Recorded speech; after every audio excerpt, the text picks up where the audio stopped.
having such a huge flight carrier or armed ship moving into the Middle Eastern waters or to the Persian Gulf, it's important because there's been fighting. Even 1 year ago, last summer, we've seen how the B-2 bombers were used to destroy the nuclear facilities. But if you come to the recent times, the protesters, 5,000 who have been killed, this number is not released by the Iranian officials or by the state broadcaster IRIB. It's broadcasting by Fox News of the United States. I believe there is some kind of a conflict of interest regarding Iran's legitimacy of the leaders of Iran. And of course, right now, there remains a threat of the Iranian regime, the revolutionary Islamic regime, of targeting American bases in the Middle East. That's a very open question to you. I want to understand how you felt about it, given that we thought that end of last week that the fighting was going down, the fighting had ended, or some kind of agreement was dealt upon. But this week we see that the media suggests that the fighting is still ongoing. So I want to understand how you felt about this issue. Well, you see, there are quite a few things. US is very good in sending its aircraft fleets or the armada. That sent this to Bangladesh also when we were having this war of liberation. In 1971, yeah, this is something that they keep on doing. They sent one to Venezuela also. Now, problem is the United States of America does not run its foreign policy in the Middle East. They don't run it.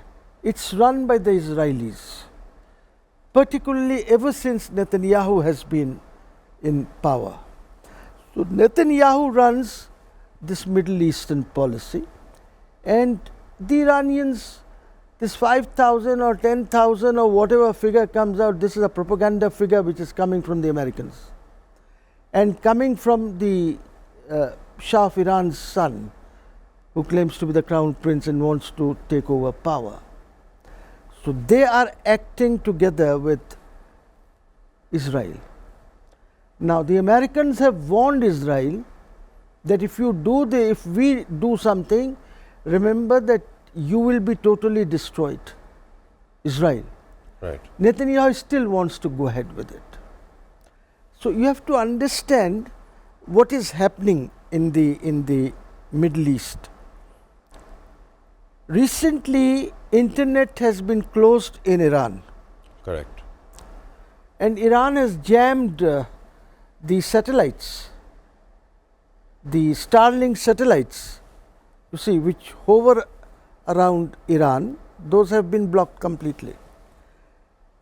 They are amazed. Elon Musk is amazed that how could this happen. You see, so you must understand that they have got technology, and the Iranians have more than 200,000 trained engineers who work there. The Chinese are supporting them. The Russians Russians, the Pakistanis, the Turks, they're all supporting them. So it will be very difficult for the United States to do anything, because if their flotilla or if their aircraft carrier is sunk, then you know what happens in Hormuz Strait. It's a great risk that they're taking. And I was seeing some of these things that the Chinese have actually been working on this, since they have another armada in the South China Sea. So they have been working how they can demolish the aircraft carriers. So the weapons that they are building is to see how these weapons can penetrate inside this and how big holes can be made in the aircraft carriers.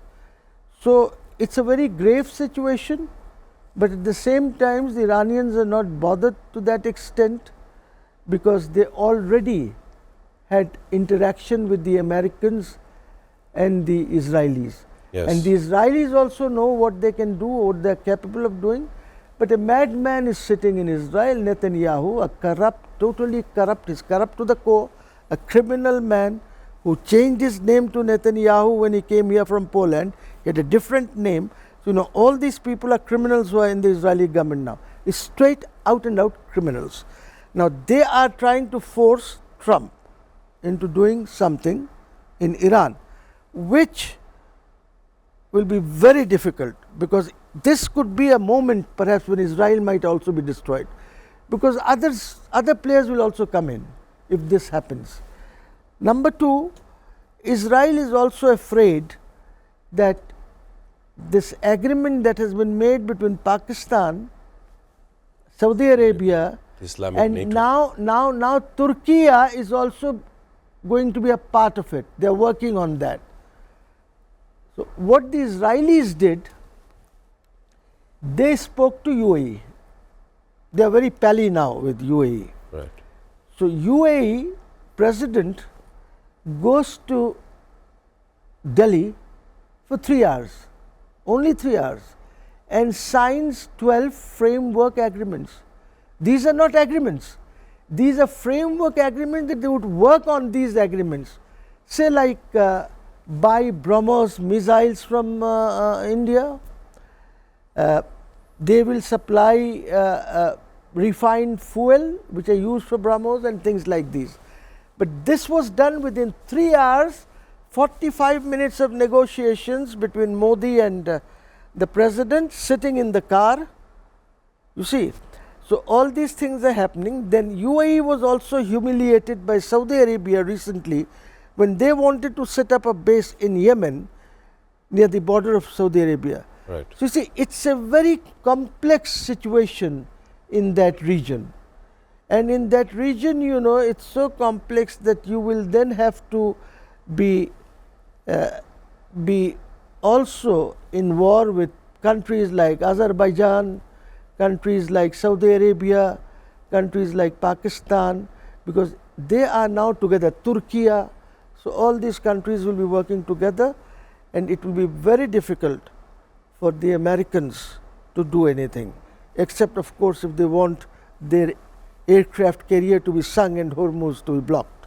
Otherwise, I don't see any good coming out of it if Trump continues to work with Netanyahu in the Middle East and his foreign policy is tuned to whatever Netanyahu wants. So that's a major problem for the American foreign policy.